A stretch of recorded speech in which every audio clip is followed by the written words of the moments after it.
Running team retrospectives using a project tool is a great way to streamline communication, boost productivity, and gather actionable feedback. In this video, we'll cover how to run them effectively using a project management tool.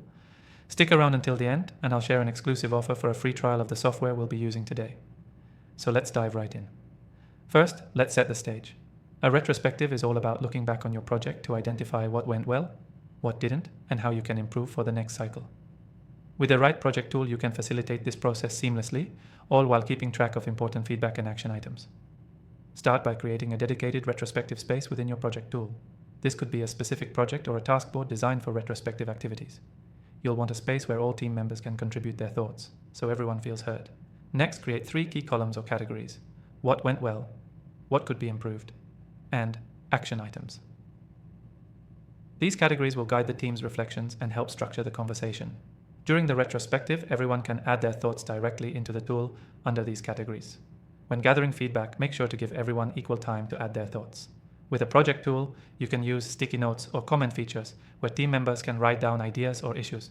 Encourage both positive feedback and areas for improvement to be shared. This will foster a balanced and productive discussion. Once you've gathered everyone's input, focus on prioritizing the action items.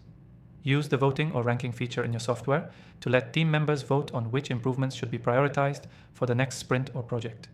This ensures that everyone's voice matters, and it helps narrow down which issues need immediate attention. Once the action items are clear, assign specific team members to follow up on them. Many project tools allow you to assign tasks, set deadlines, and track progress, which makes it easier to hold the team accountable. Now, let's talk about keeping the discussion moving forward. One of the key benefits of using a project tool is that you can break down big ideas into manageable tasks and easily track progress over time. This prevents important action items from getting lost in emails or missed due to lack of follow-up.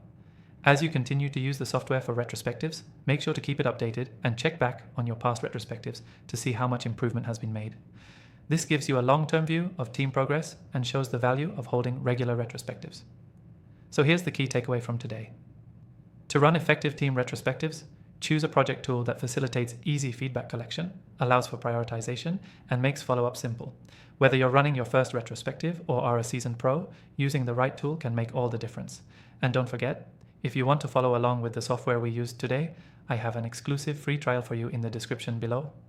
This offer is only available for viewers of my channel, so be sure to check it out. To recap, set up a dedicated space for retrospectives, organize feedback into categories, prioritize action items with your team, and use your project tool to track progress. Make sure to take advantage of that free trial in the description. Thanks for watching, and I'll see you in the next video.